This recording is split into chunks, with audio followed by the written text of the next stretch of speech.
Being Christian and Child-Free by Choice, Part 5.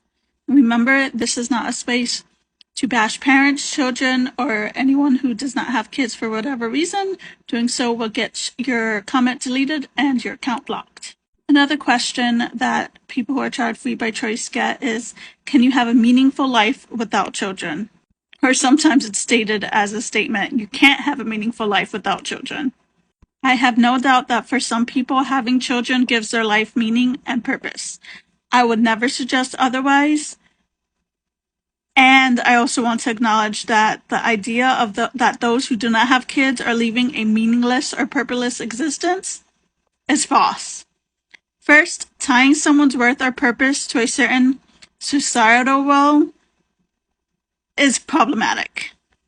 As Christians, we believe that all people are made in the image of God and that their lives are inherently precious, regardless of their wealth, their marriage status, their job occupation, and yes, regardless of whether or not they have children.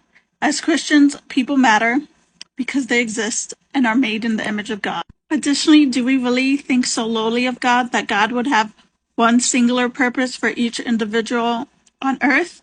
God has given us each different gifts, passions, etc. And as such, how we go about creating a fulfilling life will differ.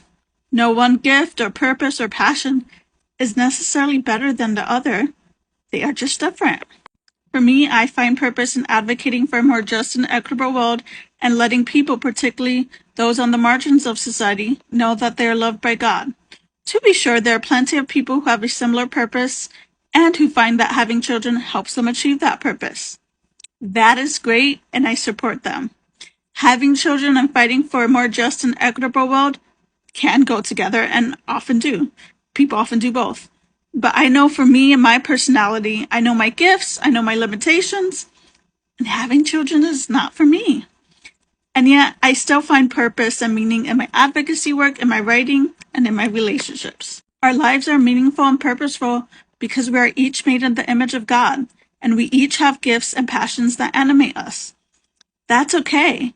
And in fact, it's part of what makes our world so beautiful, that we each have different ways of living and creating meaning.